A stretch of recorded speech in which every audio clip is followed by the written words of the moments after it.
Hello everyone. The purpose of this video is to talk about ways to integrate the class requirements into your busy day.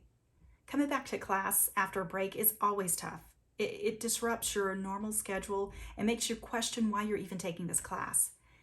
This video will hopefully help smooth out the disruption and better plan your time and priorities.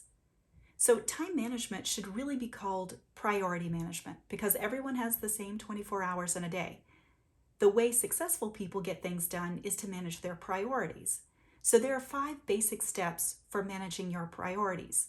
You want to list your priorities, order your priorities, list the individual activities inside each priority, add activities to your calendar, and finally, just be resilient. So before we begin, you'll need something to write with and something to write on.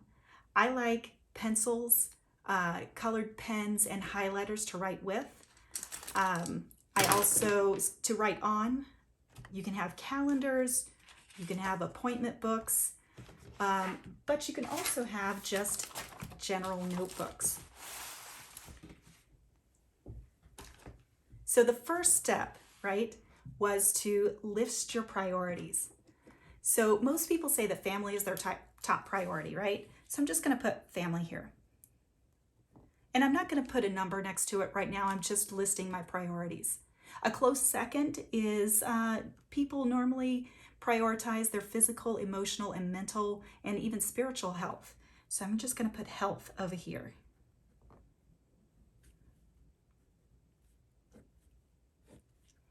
And then you want to continue to list all of your priorities. So I may put academics here. Relaxation, everyone needs to relax.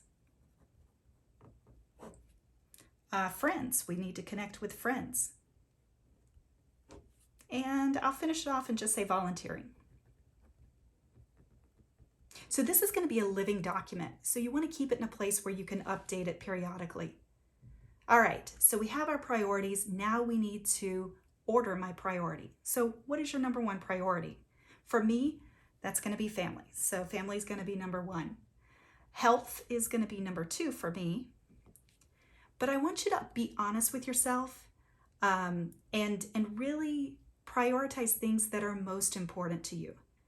So academics may not be 3. Maybe 3 is your friends. And maybe 4 is volunteering. And academics may not even hit the list until number 5. And then number 6 is our relaxation. Order your priorities in what fits your lifestyle. So now we've got our priorities. We need to list some of the activities inside of each one of these priorities. So for family, I'm going to say video chatting with my granddaughter. That's going to be number 1. And then maybe family dinners. You may have family that everyone's moving in different directions, so you actually have to plan family dinners. For exercise, I'm just going to say exercising every day. Or, let's be honest, exercise 4 times a week. For my number 3 is my friends. Maybe it's making sure that I spend time doing monthly pedicures with my girlfriends. For volunteering, maybe I want to make sure that I'm always volunteering 2 hours every week. And now we're moving on to our academics. So maybe your priority is to take an accounting class, which is why you're in this classroom. And then my final one is relaxation, and maybe it's important for me to meditate every day and then read on a regular basis. So these are my priorities. I've ordered them in in a particular order that fits my lifestyle. I've added some activities. So now we're going to add those activities to my calendar. And we started out with our appointment book, and so we're just going to go back to that. I want to also pull in the page 4 of the syllabus, and that gives us our schedule of events, everything that has to be completed during this classroom. So I went ahead and laid in some of my more important appointments. My exercise, remember that was my number 2 priority was staying healthy. So I've put in my exercise. I have my volunteer hours over here. I have my family dinner. I've also put in some things that maybe we didn't talk about. So I work late on Tuesdays and Thursdays. So I want to make sure that I'm not planning anything for the evening because I'm not available. I also want to lay in something that's really important, which is a birthday party on Sunday. So these are what's most important to me. And of course, we've got my monthly pedicure down here. Now we want to add in the activities from our syllabus. I actually like to start, I like to work backwards. So I want to start with my due date. In this example, I'm going to work backwards from the quiz. The quiz is actually due on Sunday, and we can see that Sunday is a little busy in the afternoon. So I'm going to add the quiz to my calendar on Sunday, but I'm going to make sure that I'm taking that quiz earlier in the morning, and I'm just going to schedule this one for 9 a.m. On Sunday, I also have to respond to another classmate's discussion question, and Sunday is pretty busy already. So I'm going to actually plan to do this on Saturday. And I need a little bit of time to do some research to support my answer. So I want to make sure that I carve out at least an hour. And so I'm going to do my discussion response. And I think I'll start at around 7 p.m. And that'll give me enough time to do the research and post. All right, so then homework is also due on Saturday, but I've decided that I don't want to wait until Saturday to post it. I actually want to work on it throughout the week. Since I work late on Thursday, I plan to work on homework on Thursday morning. So I'm going to put my homework here. And I'll work on it Friday afternoon. And this bakes in a little bit of cushion on the off chance that something happens. All right, we also have an initial discussion post, and that's due on Friday. Well, again, looking at my calendar, I see that my evenings are kind of booked, so I actually want to back up a little bit further. Since I work late on Tuesday, I'll conduct a little bit of research on Tuesday morning.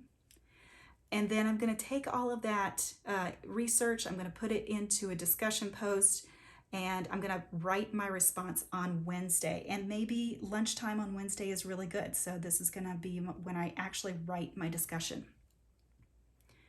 Okay, now I have to read. I have to read in order to inform my discussion post and my homework and my quiz. So I plan to read on my train ride to and from work on Monday, Tuesday, and Wednesday. So I'm going to read here. I'm going to read here earlier in the morning and read here on my train ride.